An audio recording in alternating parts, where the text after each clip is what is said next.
All right. Well. Good morning, everybody. Hey, this is the day that the Lord have made, and I will rejoice and be glad in it. So good morning to you. Thank you so much for tuning in the backyard with Pastor Perryman. Hey, today is a beautiful day. It's an exciting day. It really is a lovely day. So thank y'all so much for tuning in this morning. Shout out to Byron Williams, man. Good to see you this morning. Shout out to our Instagram audience today. We appreciate you for tuning in today. So make sure you share, you like, you tag, you invite, get other people to come on and be a part today. Hey, shout out to Miss Juanita Carter, who's on today.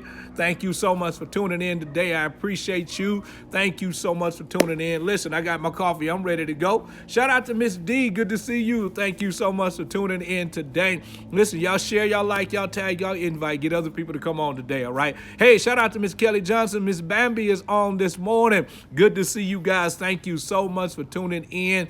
We appreciate you today. Listen, I got my coffee. I'm ready to go. I hope you got yours. Are you ready to go this morning? Shout out to Mr. Ivy Long. It's good to see you. Miss Belva Johnson, good to see you this morning too. Thank you so much for tuning in today. Today is an exciting day. It's a beautiful day. I'm just making some adjustments here on our systems. But hey, nevertheless, thank you so much for tuning in. Hey, thank you so much to Miss Jasmine Johnson, who's on this morning. So listen, get your coffee, your water, your juice, your tea, whatever you're drinking this morning. We're going to have an amazing time. So while you're doing that, make sure you share, make sure you tag somebody, make sure you like this video, make sure you get other people to get involved and be a part today, all right? I greatly appreciate it. So let me get some of this amazing coffee, and then we're going to get started.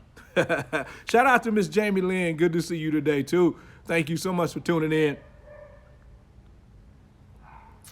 You hear all the dogs out this morning, so I guess they communicating with each other because everybody seemed to be barking today.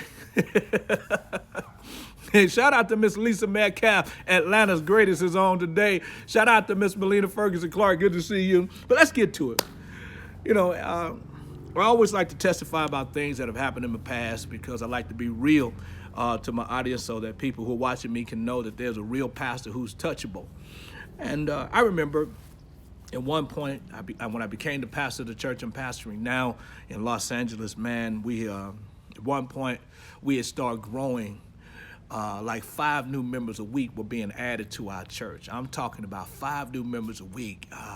And that was an amazing thing, man. And this thing was happening like 6 months straight. It's like 5 new members a week are joining. People were coming to our church because they heard about me and heard about our church.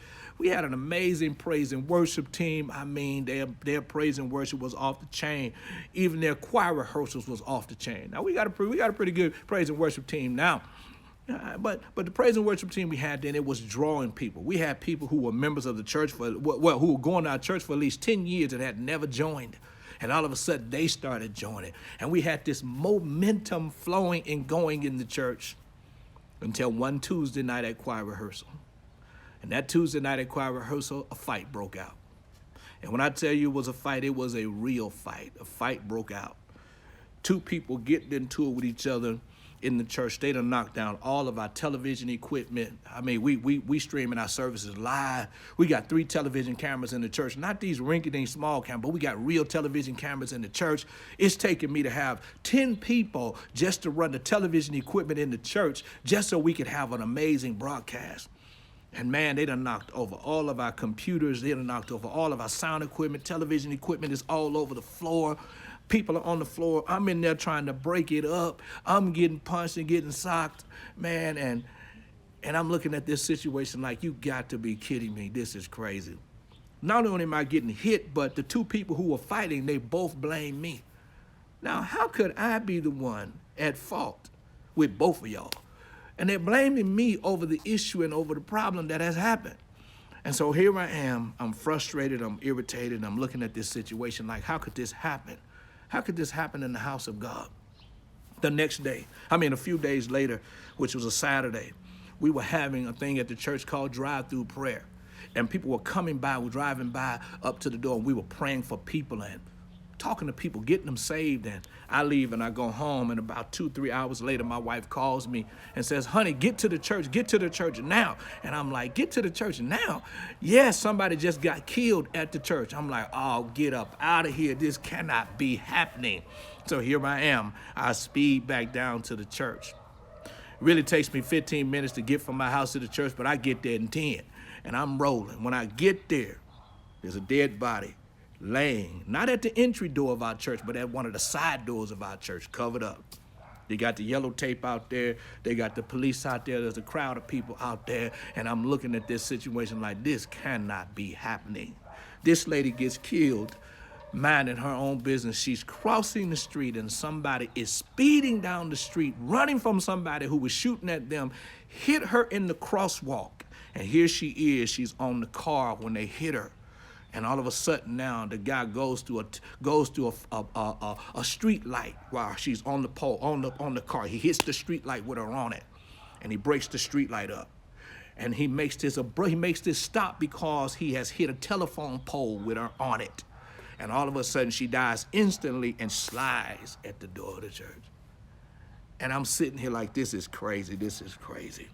Now I got to stay there because the police doesn't want me to leave because he wants me to be able to pray for the family folks when they come. And I'm sitting here, I'm like, this has got to be crazy. And all of a sudden, the growth of our church stopped. And so here I am for about a year and a half, 2 years, reminiscing about how our church was prospering, how we were adding 5 new people a week. And I'm sitting here and I'm looking at this situation and I'm saying to myself, if we could just get back to that day, things will be great.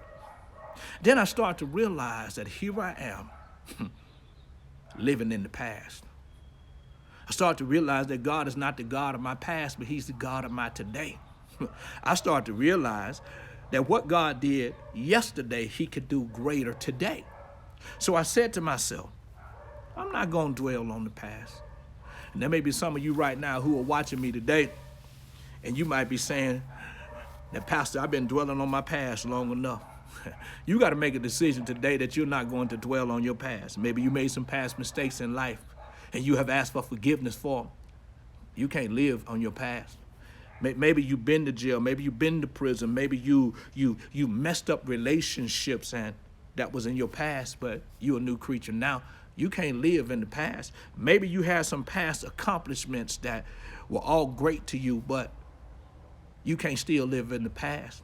You can't have the Al Bundy syndrome. And I know some of y'all have seen Married with Children, but you can't have the Al Bundy syndrome.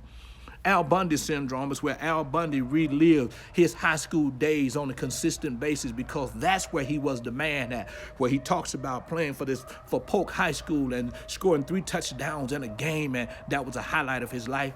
You can't live in your past. You can't live in the highlights of your life, of the things that have happened to you and things that you accomplished in the past. You can't live there because God has given you a new day. Every day you wake up, it's a new day. Every day you wake up, it's an opportunity for you to be better today than you were yesterday. You cannot live in your past. And there are so many people today who have not pressed forward because they refuse to come out of their past.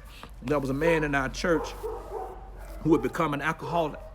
And I'm talking about he was drinking on a serious occasion. He'd come to church drunk, he'd leave drunk. And I'm talking about it didn't matter how much I prayed for him, didn't matter how much I preached to him and taught him the word of God, he still wouldn't come off the alcohol. And the reason that he wouldn't come off the alcohol because he could not forgive his father for what his father had done wrong to him years ago. And here he is now, and he's there and he's drunk and he's talking all the time and he's saying, my daddy did me wrong. My daddy did me this. My daddy did me that way. And he couldn't let it go. And he always lived in his past to the point that his past killed him. I performed his funeral because he couldn't let go of his past.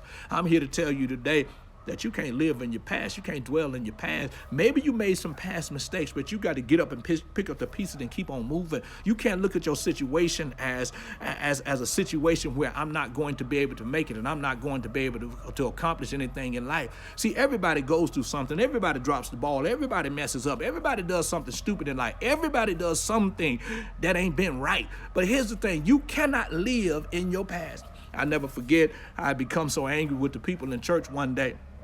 Because here I am, I'm trying to show them love and I'm trying to take them to a new level and introduce them to new things. And I'm not realizing that my church was not ready for the new things that I'm trying to introduce them to.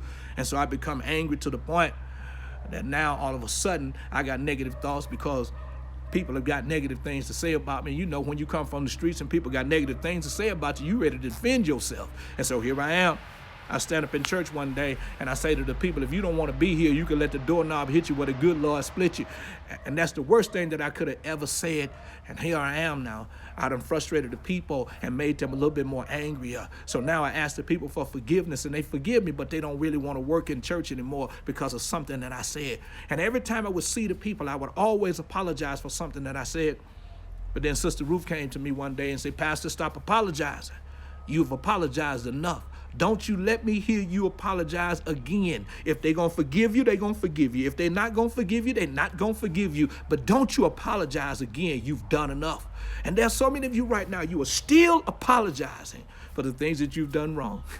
How many apologies are you going to give? How many times are you going to say, I'm sorry for the same thing you've done? How many times are you going to do that? You've apologized, but you don't live like that anymore. There are so many people today, because maybe you weren't a good father, maybe you weren't a good mother, that you've apologized to your children for the past things that you've done. And here you are, you're trying to live a great life. You're living a life before them that is good in the eyesight of God, but because they're hurt, they still bring up your past. And you still feel like you're obligated to apologize. No, baby, you've apologized. You need to pick up the pieces and you need to move on. Let me say it to you again. You need to pick up the pieces and you need to move on. Let me say it one more time so you can get it. You need to pick up the pieces and you need to move on. And the reason that you need to move on is because you can't dwell in your past. There are so many people today who are living in their past because of past mistakes. You won't let you go to the next level because you keep remembering everything that you have done wrong. You have gone to God and you've asked God to forgive you. And here's what he's done. He's forgiven you, but you won't forgive yourself because you keep letting the devil bring up your past. And because the devil is bringing up your past, you are constantly living there. And because you are living there, you cannot move on. You cannot press your way to your next. Let me help you today. Your past is just that. It's your past. It's not who you are today. Maybe you were promiscuous back then. Maybe you were cocky. Maybe you were out there doing this. Maybe you were doing that. Maybe you were strung out on drugs. Maybe you were not the person that you are today. Maybe that was you. Maybe you did the crime. Maybe you did it. But here's the thing. That's not who you are today. So you got to pick up the pieces and you got to move on. You got to let your past be the past. And so many people are held hostage by their past because they really won't move on. I came to understand that there are some things that you got to do. See, you cannot look at your situation, number one, as a tombstone, a place where your dream dies. See, God has given you dreams and desires for you to go to your next. But you can't look at your situation from a tombstone perspective, a place where your dream died. Because you can always pick up the pieces and keep on moving. You can't look at your situation from a prison perspective. And some of y'all might be saying, what's a prison perspective? A place where your dream got arrested and you felt as if nothing can work anymore for you. It happened in your past. Get up and move on and pick up the pieces and keep going. God's got something better for you. You can't look at your situation from an x-ray perspective. And some of y'all might be saying, what's an x-ray perspective, Pastor? It's a place where you locate all your past mistakes and then you dwell on them. Every one of us have made some mistakes in the past, but do not look at your situation from an x-ray perspective where here you are examining your past mistakes and then you are living right there. You got to live today, baby. You got to get up. You got to live. You dropped the ball. You did it. You was tore up from the floor up. You were out there. You did some things you should not have done, but you got to move on. If you don't move on, the devil will keep you right there and you will never be able to accomplish anything because you are still being held hostage by your past. But then you got to look at you can't look at your situation from a monument perspective. Some of you might be saying, what's a monument perspective, Pastor? It's a place where you build a shrine to the past accomplishments. You haven't left your past yet. You built a shrine to your past accomplishments. That's where you felt you were somebody. That's where you felt that you were the man or you were the woman. That's where you felt you felt most popular at. But you can't build a monument. You can't build a monument. You can't look at things like this. That was just your past. You got awarded for it, but you got to move on. There are greater awards out there than what you received in the past. I look at some of the awards that I got, being employee of the month, being employee of the year, some trophies that I got, MVP of the All-Star game, MVP of the Summer League, and things like that. I look at all of that stuff, but guess what? I got to move on. I can't live back there anymore. Those things happened when I was in my teens. Those things happened when I was in my 20s, when I was in my 30s. But guess what? I'm 50 now. I cannot live on that. I can look at it as a motivational factor, but I can't look at it as a monument perspective. I can't see it from a monument perspective, a place where I build a shrine to my past accomplishments and I dwell there. See, God don't want you to dwell there. Yeah, but you can't also look at your situation from a milestone perspective. And some of you saying, what's a milestone perspective, Pastor? It's a place where you can pinpoint, a place where you can point at and say, this is where it all went wrong at. You can't look at your situation from a milestone perspective. I can pinpoint the place where it all went bad for me. I know a preacher today, when I would go to his church and preach for him, because he was so embarrassed of the size of his church, he would always mark the point of when his ministry took a downturn. And he would say things like, see, when I married her and we broke up, that's when my ministry went down. He's still living there. And they've been separated 10, 20 years now. He's still living there. He's still there. He's not moved on from that place of where he and his wife have separated. So he is still pinpointing the place where it all went bad at. You can't look at a situation from that perspective, but you got to look at it from a stepping stone perspective. A stepping stone perspective is a place where you decide to go to your next. You got to make this decision, because whatever happened to you, you can use it as a stepping stone that will propel you to your next level in God. There's a new place in God where God is not judging you. There's a place in him where he's not pointing the finger at you. There's a place in him where he's showing love to you. And so many people won't move on because they're still held hostage by their past. And some of you are held hostage because you still need closure. Pastor, if I could just get some closure, I need to know why he left me. Let me help you today. You don't always need some closure, because what he might say to you, you might not like. Now, let me say it again. You don't always need some closure, because some of what he might say to you, you might not like. And then guess what it's going to do? It's going to bother you some more. You got to make the decision that, hey, he walked out of my life. He left me. She walked out of my life. She left me. I invested in him. I invested in her. I've been in love with you since I've been in preschool. And I've been pursuing you all the way through. And then when I finally get you, I pour my heart out to you. I'm 100% for you. But the reality is, you really didn't like me anyway. And you stomped on my heart. And so now here I am. I'm still holding on to it. Man, you got to let that stuff go. Because if you don't let it go, it's going to destroy your life. And you're still saying, I need closure. You don't always need closure, because some of what might be said to you, you may not like. He may come along and tell you, I never liked you in the first place. I was just using you for a place to stay. Did you really need that closure? He might come along and say to you, that you weren't what I thought you was in the beginning. I don't like some of the things that you do. I thought you was going to do that thing, but you don't do that thing. So you don't always need no closure. Sometimes you just need to pick up the pieces and move on. Whether he gives you closure or not, whether she gives you closure or not, you are saying that today is the day that I go to my next. I'm going to use this situation as a stepping stone where it's going to propel me to my next. When we used to, during the summer, when we used to go to the NYSP, I know we got some people from the IBM on here, so they know what NYSP is. For those of you who don't know, it's the National Youth Sports Program. So we go to the NYSP during the summer, and we be waiting up there at the park, waiting on Mr. Duck Harris to take us to NYSP. We get on bus 184. I still remember that. We get on bus 184. Mr. Duck Harris would take us out to Mississippi Valley State University, where we're going to do NYSP at. Everybody got their towels and their bath, because we're going to go swimming that day. They got changes of clothes. We getting ready to learn a whole lot of things, and we were going to go out there, and we were going to enjoy ourselves. But I never forget, in the gymnastics, they had the trampoline. From time to time, they choose people to get on the trampoline, and they teach you how to get on the trampoline so you wouldn't injure yourself, and how to get off. The highlight of being on the trampoline was being able to jump up and down. I'll never forget, we used to try to see who can jump the highest on the trampoline. Nobody could out-jump Donald Ray Coleman. Nobody could out-jump Donald Ray Coleman, because that was his mindset. He gonna out-jump everybody on the trampoline. And it almost seemed like the higher he jumped, the lower the trampolines went, the spring went, and it will propel him higher every single time. And there are many of you right now, you won't use your situation like a trampoline. Well, you jump on it and it just pushes you to your next, where it just propels you to your next. I dropped the ball, but I'm going to learn something there. I screwed this thing up. I'm going to get better in this. I'm going to use this as a stepping stone to get me to my next. And so many people are holding themselves hostage because you refuse to let go of your past. You got to make the decision today. Hey, man, I'm not going to dwell on my past. I don't care what it looks like. I don't care what I did wrong in the past. I don't care what I said wrong. I may have injured some people in my life. And Reverend has done that. Reverend has injured people in his life, especially women. I was the man before I met Pastor Sophia who was married and had 10 girlfriends on the side.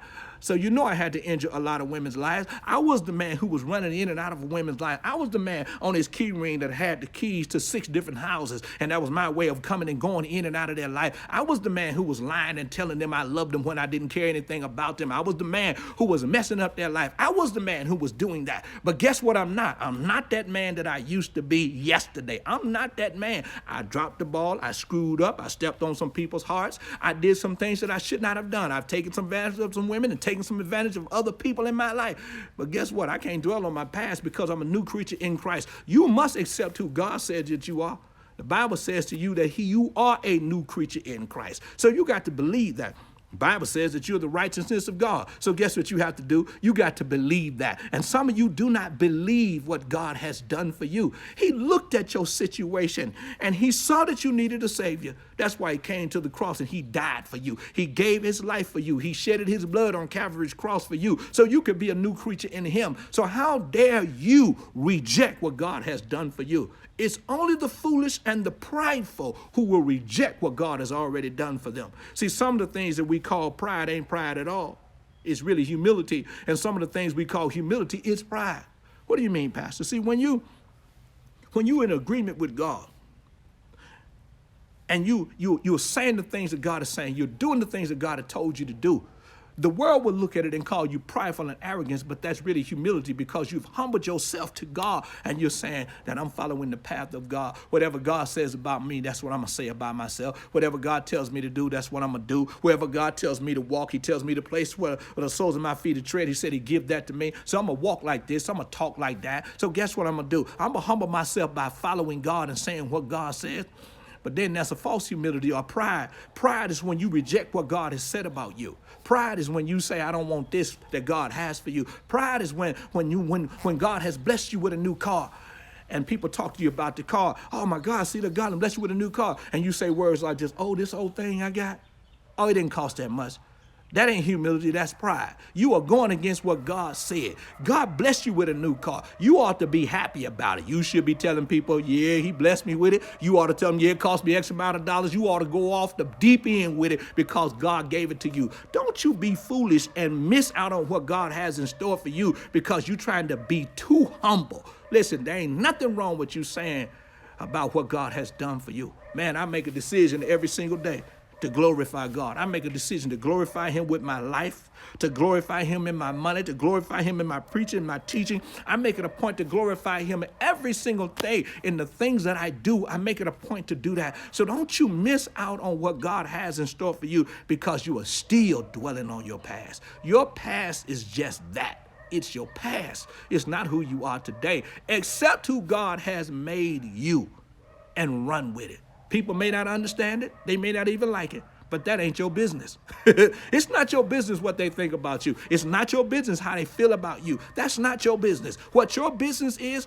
to love on them. Your business is to model who Christ is before them. That's your business. You can't worry about what other people think. You can't live in your past. People have said negative things about you. They put you down. Some of you, your parents have put you down. Some of you family folks have talked about you. Friends have talked about you. Friends that you exchanged clothes with, that you slept in the same bed with, y'all was cool with. And their friends took advantage of you. Listen to this. You got to let it go. You can't dwell in the past. Well, Pastor, she stole my girlfriend. She stole my boyfriend. Whatever. Let that thing go. You can't live back there. If it was yours, she couldn't have stole him from you. If it was yours, he couldn't have stole her from you. So that tells me that it wasn't yours. So don't flip out over this. Let this go. Get yourself back in the mirror and get your swag back. Life ain't over because you dropped the ball. Life ain't over because something happened to you. Life ain't over because something was stolen away from you. Life ain't over because of all of that. Get up, get your swag back, and stop dwelling in the past. God's got great things in store for you. It's important that you live like a king. It's important that you walk like a king. It's important that you talk like a king. It's important that you dress like a king. It's important because you are royalty. Hey, that's my time right there. I pray somebody was helped this morning. Let me give a big shout out to my Instagram audience again. Thank y'all so much for tuning in. Hey, let me give a shout out to Miss Barbara Perryman Jones. Good to see you. Miss Hines is on today. Miss Sherika Nicole is watching today. Thank you so much for tuning in today. Miss Willis Francis Hill is on today. Thank you so much for tuning in. I pray I help somebody today. I really do. I really pray I help somebody today. Yesterday we said some things about taking the mask off. People, it's time to take the mask off. You're going through some challenges, you're going through some issues, and you're going through some problems, and you're still holding on to the past. God ain't called you to hold on to the past. He didn't call you to hold on to that. So let it go. Hey, shout out to my guy, Six Pickett. Good to see you, man. Love you, my brother. Miss Shirley Powell is on today. Love you today. Thank you so much for being on. Miss Sutherland, good to see you. Hey, my son, Darius Pierre Buckley is on today. Listen, my son's 30 years old. He needs a wife. He needs a wife. So I'm taking interviews right now to get him married. Somebody needs to take him off my hands and take him off my hands right now. He's a good dude.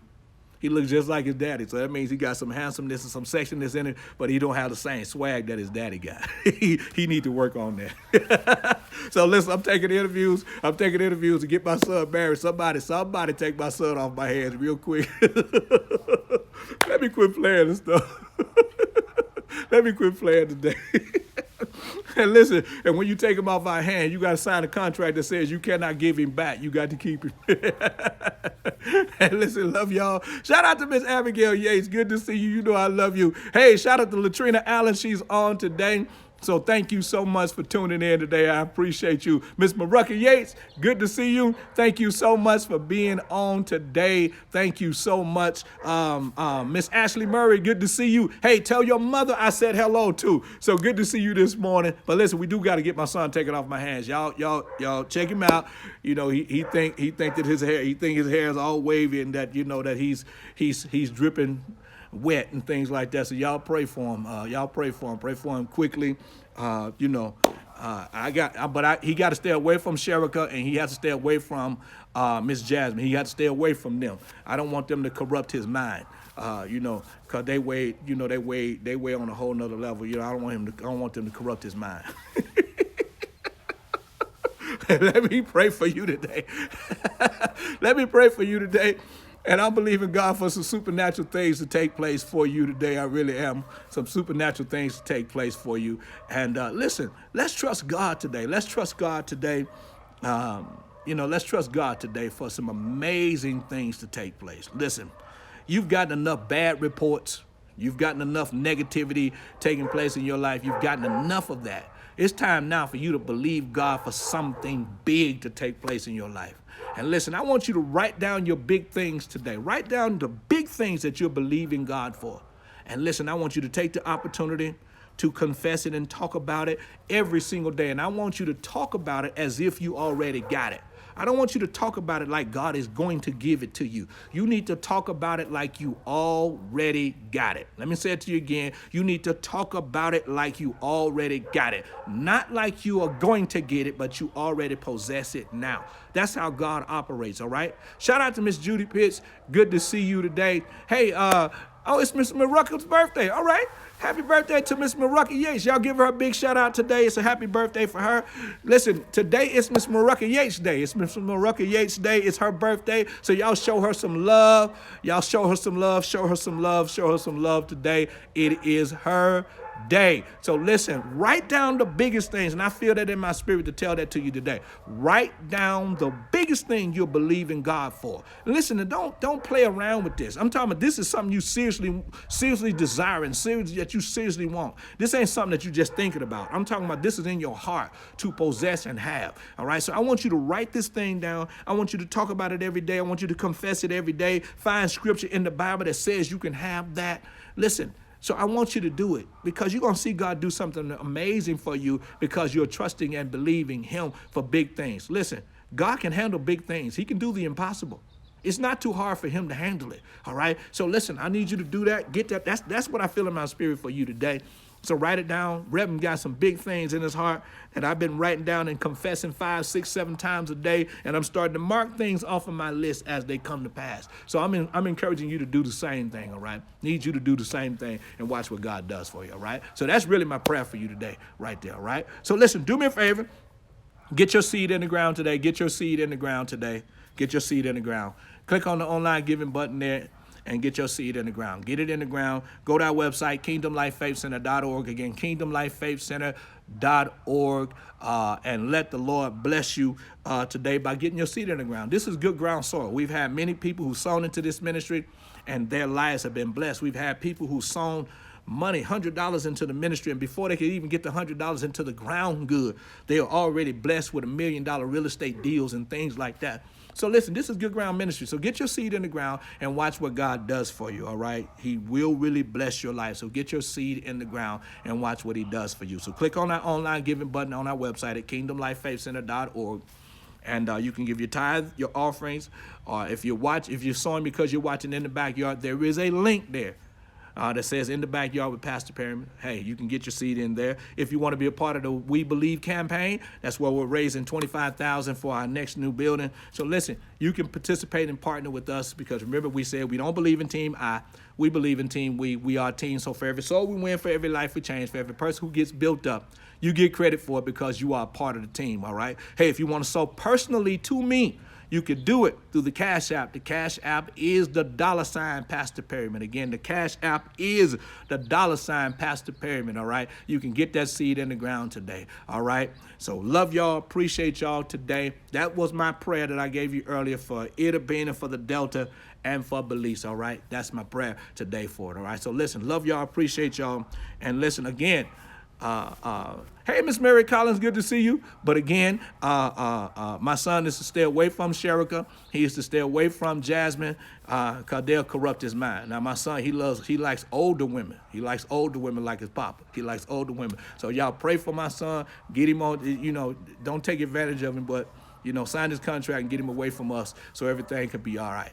Love y'all. Appreciate y'all so very much. And we will see y'all again tomorrow. Make sure you share this video for me today. Share this video and encourage other people to come on and watch In the Backyard with Pastor Perryman. All right.